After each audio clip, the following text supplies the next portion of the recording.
जय सच्चिदानंद जी। एक बार श्री श्री 108 श्री सदगुरुदेव महाराज जी श्री द्वितीय पातशाही जी रात्रि समय टेरी आश्रम में चौबारे पर विश्राम कर रहे थे। उस समय आप श्री चतुर्थ पातशाही जी महाराज श्री चरणों में उपस्थित थे।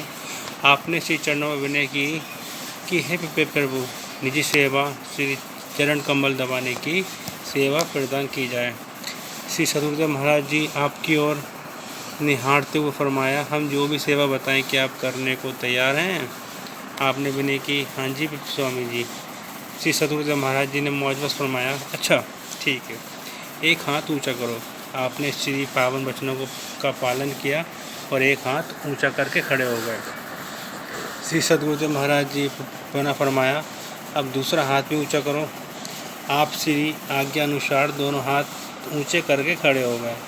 श्री सदगुरुदेव महाराज जी लीला के रूप में नेत्र मूंद कर करवट बदल कर लेट गए तथा विश्राम में चले गए और फिर सारी रात करवट ही न बदली। आप तो शुरुआत से ही श्री आज्ञा में दृढ़ संकल्प थे, अतः अब रात भर दोनों हाथ ऊंचे किए हुए खड़े रहे। ना तो नींद का ख्याल ही आया और ना ही हाथ नीचे करने के लिए हृदय में भावना उत्पन्न हुई।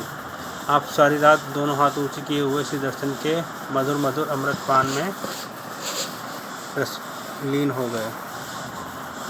सुबह जब श्री सदगुरुदेव महाराज जी विश्राम से उठे और करवट बदली तो क्या देखा कि आप दोनों हाथ ऊंचे खड़े किए हुए हैं। आज्ञा पालन में आपकी इतनी तत्परता, अतुल श्रद्धा तथा अटल प्रेम को देखकर श्री सदगुरुदेव महाराज जी अति प्रसन्न हुए।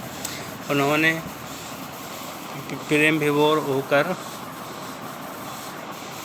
हाथों को अपने सुकोमल कर कमलों में लेकर फरमाया, आपकी महानता के अनुरूप आपके गुण भी उच्च कोटि के हैं। उस समय आपको अपने अंदर एक दिव्य ज्योति का अनुभव हुआ तथा हृदय को अपूर्व आनंद की प्राप्ति हुई। परम संत श्री कबीर साहिब जी के वचन है कि सब कुछ गुरु के पास है, सब कुछ गुरु के पास है, पाइए अपने भाग, सेवक मन सौंपे रहे, सेवक मन सौंपे रहे, निन्निशु दिन चरनन लाग। तो श्री चतुर्थ पातशाही जी तो सेवा में बहुत दृढ़ थे एवं सेवा उनने बहुत मन चित्त लगा के करी। श्री चतुर्थ पातशाही सेवा में ऐसे लीन हो जाते थे तो न शरीर की इच्छा, न शरीर का ध्यान रहता था, न खाने पीने का।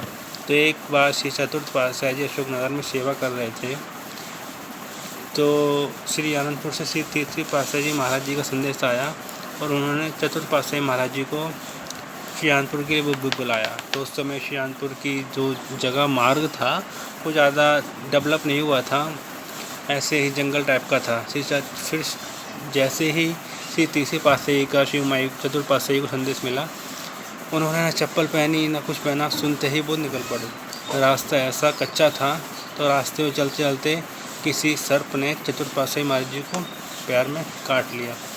अब शिव माई को इस बात का भी अंदाज़ा नहीं था कि उनके पैर में सांप ने काट लिया है। रक्त निकलता गया और शिव माई जी पैदल चलते चलते चलते श्री आनंदपुर धाम पहुँच गए।